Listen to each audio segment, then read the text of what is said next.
na to, Okay. Good day mga Airsoft. Good day mga kabigman. Gabi na tayo. Nandito tayo sa sa lugar ng Parañaque. Better Living Parañaque. Ay, sukat pala. Sukat to sir, no? Ano nakakasakop? So, Parañaque na. Okay. Ayun, so review and unbox tayo no ng unit. Pasensya na ginabi na. Shoutout nga pala sa butihing wag kong sabihin pala. Basta si butihing mayor, hindi po kami makakarating ngayon. Siguro resked natin sa sa mga susunod na araw no. Ayun. Pero ngayon kasi hindi pa tapos mamili yung airsoft natin. Ayun, makikita nyo. Ayun, namimili pa sila. Medyo torn sila between the Staccato and the Godfather, no? Pero tulad nga ng sabi ko sa inyo, kung ako lang yung tatanungin, I will choose the Godfather over the Staccato. Kasi si Staccato talagang sikat siya. Oo, hindi naman makakaila. Ngayon, di ba? Ngayon, at saka masyadong common, masyadong gasgas na si Staccato di ba? Pero syempre, minsan gusto kasi nating umiba, di ba? Yung pag umiba ka, yun nga, malakas, no? Tapos, actually, meron request yung ka-airsoft natin na baka raw pwede i-chrono. Meron naman siyang chrono, ayun, no? The only problem, wala kaming .20 na bala, no? Pero, okay na lang rin, sige. Para lang makita, mapagbigyan, no? Tapos, ayun, sana lang, mga ka-airsoft basta may piece of advice ako. Pag magkokrono kayo, always use the 0.20 grams. Kasi yun yung pinaka-standard okay? Tapos, use the 0.20 grams, then as much as possible, yung gas ninyo warm. Hindi siya cold, no? Tapos, yun lang. Magkokrono kami. First time kong gagawin to, magkokrono kami using the 0.25 grams. Sir, ayun. Okay. So, final? Godfather, Staccato? Pwede ba i-fire parehas o hindi pwede? Hindi pwede. Magagasgas parehas.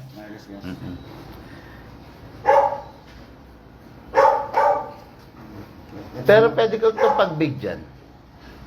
I'll make an exemption. Kaya lang ilang fire lang, ha? Isa lang, kahit isa lang. Hindi, kahit mga 5 rounds. Para makita ko lang yung kung malaki talaga yung difference nito. Ito, Sige. pero kung tikit lang sila, ito. Sige. Yun, sige. Actually, hindi ko ginagawa yun. Pero, kailangan ko kasi ng Staccato para laruan namin ni Lucas. So, sige, papafire ko to, pero akin na to. Okay, sige. Pero may pakiusap na lang ako sa'yo. Pangalan ng silicone oil. Kasi hindi ka naman bibili silicone oil Yung silicone oil mo na lang gawin natin. Ayan.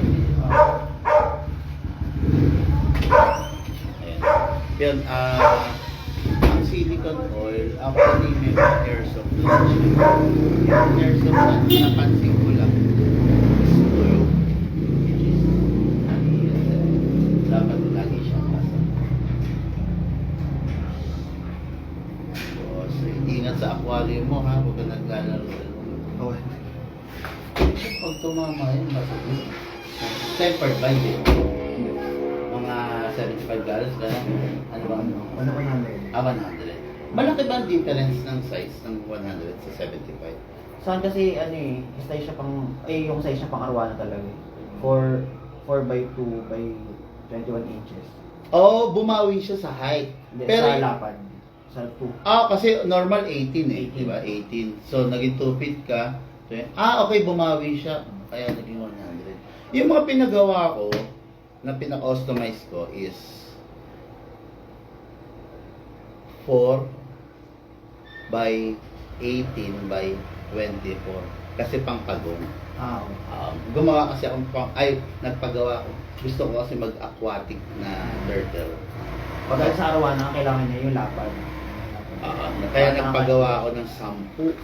Nagulat nga to bakit may mga 10 mga aquarium na parang 75 gallons pero mataas yung height niya. Kasi the reason why mataas yung height, yung sukat ng 75 gallons is ilan ba? 18? 20? Yung height, Oo. parang, Ng 75 ba? pagal po, 18 eh. Alam ko 48 by 18 by 18. Kung pagkakalap Ah, mo rin. sa akin 24 kasi may basking area sila eh. Yung parang tambayan nila na gusto nila mag sunbathing pa. Okay. So, sige, I'll make an exemption. Hindi ako talaga nagpapatest pa pero dito. Para kung hindi niya mapili to, edi akin to. Okay, wala pang staccato. Actually, hindi dapat to. Kuha na lang ako silicone oil ko, sir. Oh, ano kasi to eh. Malapot. Nahihirapan ng piston dito. Malapot siya. Pero, Magkano ba yung, mamaya na. Maririnig. Sige, kontian na lang natin mga cars. Number 1, sir. Press the valve. Hindi tinuro sa ito, di ba? hindi. Basta ka nila bilhin dyan. Malay mo ba kung sa may i-spray ito? Press the valve, then spray. Konti lang. Hayaan mong pumasok. Okay? Yan dito. Okay. Sa magazine, dalawa ini-sprayan. 1, 2. Sa unit, kasa, ilak manually, spray dito para maiwasan natin mapudpod, maupod, maubos, ma-damage yung bakal. Then, that's sa nozzle. Okay. Staccato. Out of the box, naka-optic na. Then naka-magwell. Yun lang. Ano yung ginalaw dito ni Bigman? Fix outer barrel, fine tuning, trigger job, hammer protection pad. Wala na siyang dummy firing pin. Then hindi naman kasi naka big bore nozzle to, so enhancement of nozzle lang ang nagawa natin dito kasi hindi talaga siya naka big bore. Hindi katulad nito. Ay, sorry. Naka big bore na in-enhance pa. Kaya ganun to kalakas, no? Kumbaga, yung lakas nito, hindi pwersado. Yung lakas nito, na napalakas natin, may ilalakas pa. Hindi katulad dito, sagad na yung lakas. Yun lang naman ang downside. I'm not saying na pangit si staccato. It's just that, pinalakas natin to, kaunting kembot lang, lumakas siya. Kasi naka-big bore na siya. So, ito, in-enhance natin yung nozzle, pinalaki natin yung nozzle. So, pag ito, pinalaki pa namin, masyado na siyang lalakas. Okay? Spray, then spray. Ginagawa itong spray na to sa 2011. Pag Glock ang i-sprayan mo, hindi ka mag-i-spray sa gilid.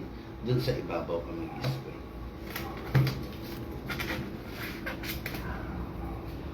Press the valve, then spray. Okay?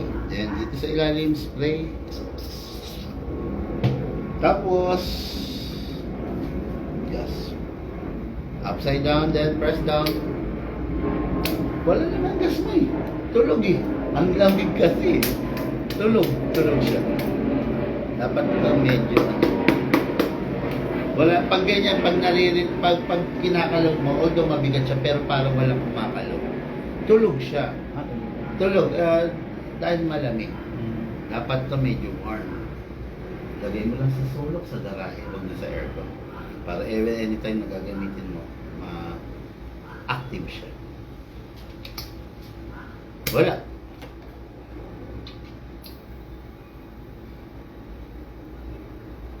Tulog eh. Anyway, sige, may pumasok naman doon eh, no? I'm just afraid hindi natin makuha yung pinakamatinding chrono na posible. Unang-una, 0.25 lang ang meron tayo, dapat 0.20. Wala ka rin reloader?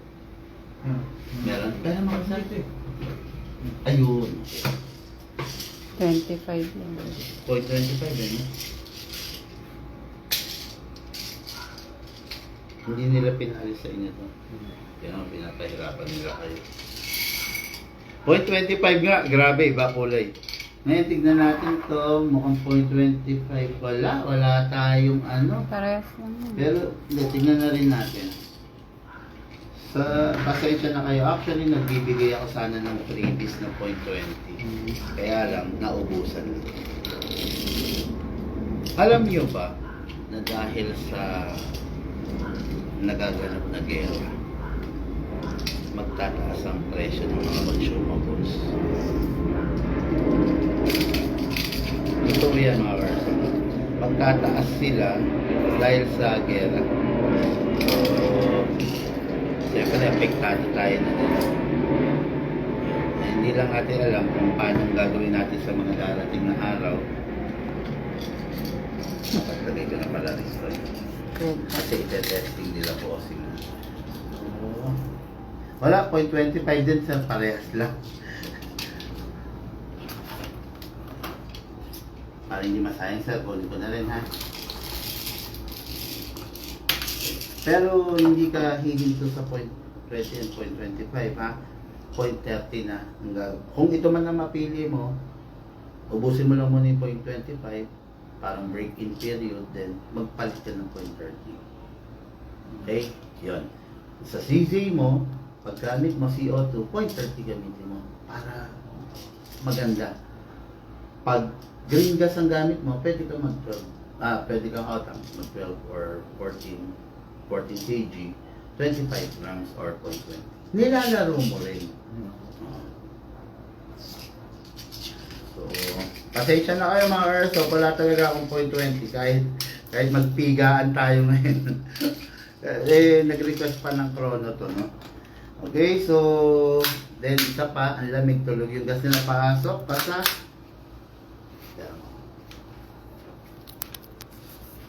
okay, first time in the history gagawin ko mag-chrono using 0.25 firing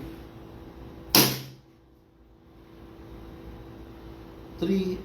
Ano ba to? Ba't ang baba nito? Sabi ko sa'yo, ialis mo to eh. Wala 200? Ayan, 358. 358 using 0.25 grams. Dapat to, mga nasa 400 something to. Actually, 450 to. Tingnan natin doon sa isa. Ha? So,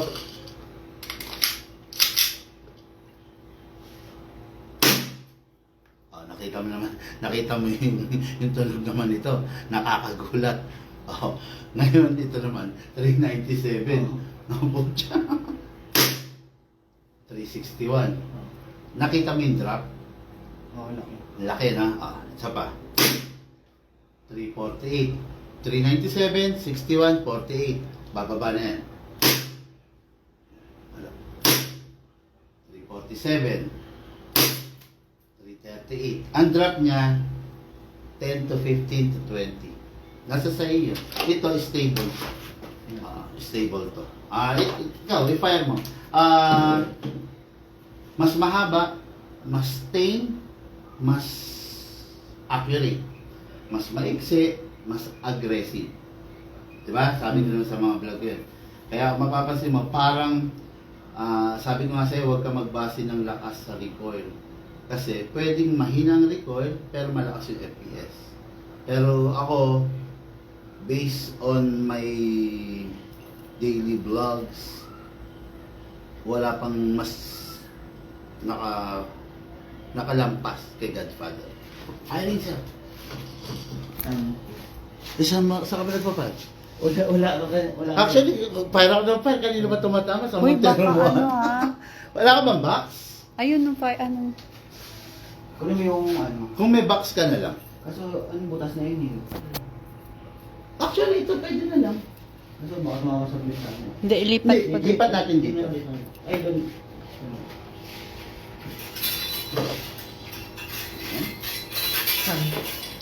Kahit dyan na lang siya. Ano naman yan? Mababantag naman yan. Okay, Battle of the 2011 yan.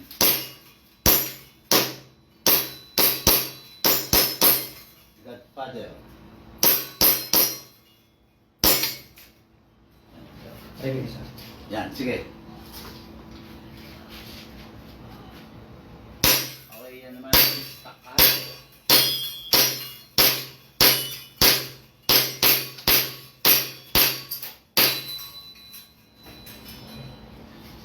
Ano mas feel mo?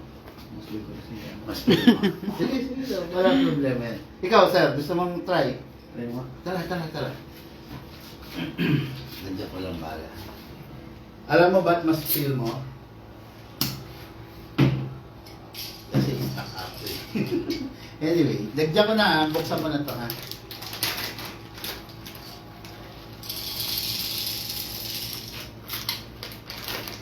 Dapat meron tayo talaga. Ano. Pero wala ka na dyan. Kahit mangilan-ngilan lang. 0.20. Wala talaga. Wala ko. Talagang ang binili mo kagad yung una 2.5 agad. Hindi, yun yung binigay nila. Baka wala ang stock. Baka walang stock during that time. Parang ako. Meron ako ng mga last week. Ngayon wala na rin ako. Ubus na. Ubus na. Wala na talagang 0.20.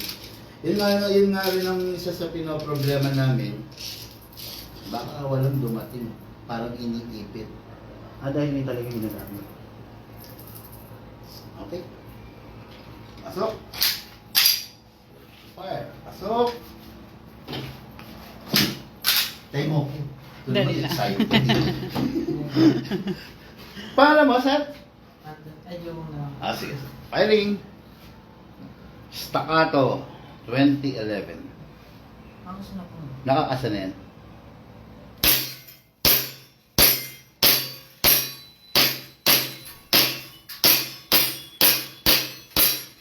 Skandaloso kasi ito. Staccato. Maingay lang. Mukhang mapapa-staccato itong mga to.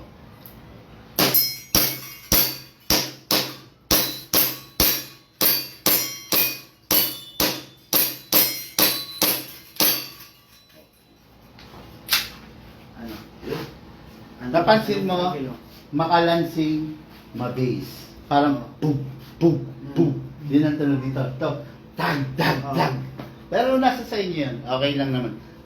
Parehas naman yan. Ito. Staccato no? Pero kukuha pa naman isang yun sa'yo yung... No problem, no So, problem. ano, yung isa, yung... Yung infinity. Sige, sir. Pero sige, ito. Okay. Staccato tayo. Ayos mo sila. Okay mga Airsoft, nakita nyo naman.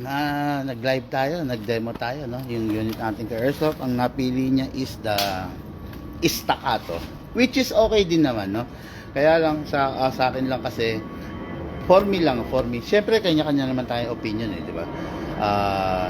Mas gusto ko yung Godfather, pero kung napili nila is the Staccato, okay na okay yan. Okay? Guys, yun lang muna. Thank you and have a blessed day. Bali, yung unit is lifetime warranty. Pag nagka-problema, tatawagan lang. Okay? Thank you po.